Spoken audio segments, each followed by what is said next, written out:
Rolling Hills Asylum East Bethany New York میں واقع ہے۔ ایک سابقہ غریب خانہ، یتیم خانہ اور ذہنی ادارہ ہے جس نے امریکہ میں سب سے زیادہ پریشان ہونے والی جگہوں میں سے ایک کے طور پر شہرت حاصل کی ہے۔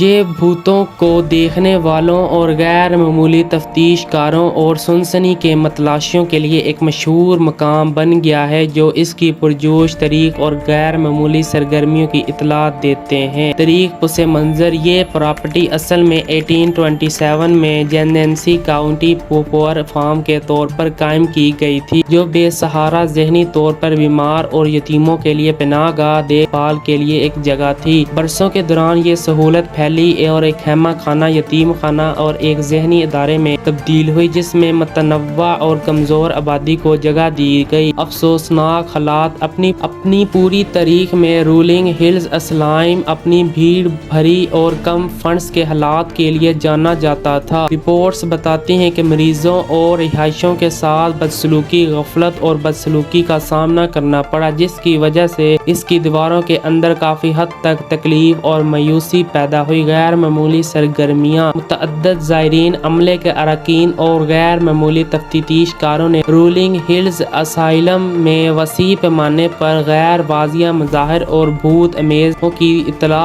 دی ہے۔ ان تجربات میں ظاہری شکلیں، واضح قدموں کی چہل پہل، عجیب و غریب شور شامل ہیں۔ پناہ گاہ کے اندر مخصوص علاقے اکثر غیر معمولی سرگرمی کے ساتھ منسلک ہوتے ہیں۔ ان میں شیڈول ہال وے شامل ہے جہاں زائرین نے سایہ دار شخصیات کو دیکھنے کی اطلاع دی ہے، اور کرسمس روم جہاں کہا جاتا ہے کہ ایک سابق مریض کی روح گھومتی رہتی ہے۔ رولنگ ہلز اسائلم اب ایک تاریخی مقام کے طور پر کام کرتا ہے اور اس مقام کی پرتویدات تاریخ کو تلاش کرنے میں دلچسپی رکھنے والے زائرین کے لیے بھوتوں اور غیر معمولی تحقیقات کی پیشکش کرتا ہے۔ یہ دورہ پناہ کے ماضی کے بارے میں جاننے اور ممکنہ طور پر غیر معمولی سرگرمی کا خود تجربہ کرنے کا موقع فراہم کرتا ہے۔ رولنگ ہلز اسائلم کو مختلف غیر معمولی ٹیلی ویژن شوز اور دستاویزی فلموں میں دکھایا گیا ہے جس سے اس کی مقبولیت اور شہرت میں خوفناک ہاٹ اسپاٹ کے طور پر بڑھ رہی ہے۔ نمبر 2،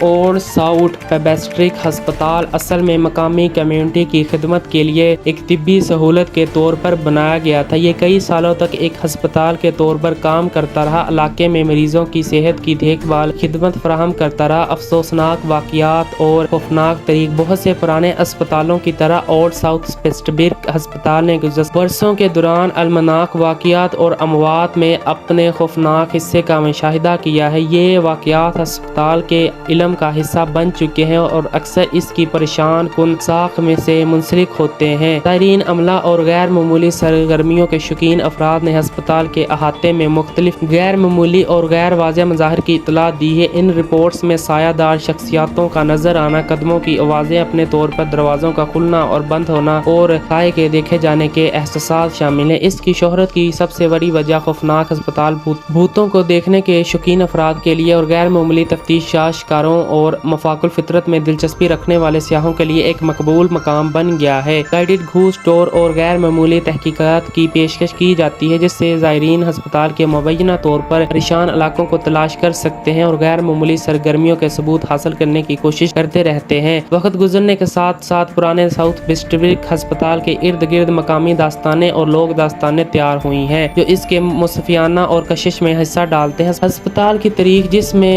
مبینہ طور پر بھوتوں کو دیکھے جانے اور بے چین روحوں اور خوفناک دلانوں کی کہانیاں شامل ہیں۔ اگرچہ اولڈ ساؤتھ پیبسٹرک ہسپتال اب طبی سہولت کے طور پر کام نہیں کرتا رہا لیکن اس کی تحفظ اور غیر معمولی کشش میں تبدیل ہونے سے اس نے اپنی تاریخ اہمیت کو برقرار رکھنے اور مختلف پس منظر سے آنے والوں کو اپنی طرف متوجہ کرنے کی اجازت دی ہے۔ Point number 3، Radford Virginia میں واقع سینٹرل بناس سینٹوریم ایک تاریخی مقام ہے جس کی شہرت خوفناک ہے۔ اصل میں مغربی ریاست پاگل پناہ کے طور پر جانا جاتا تھا۔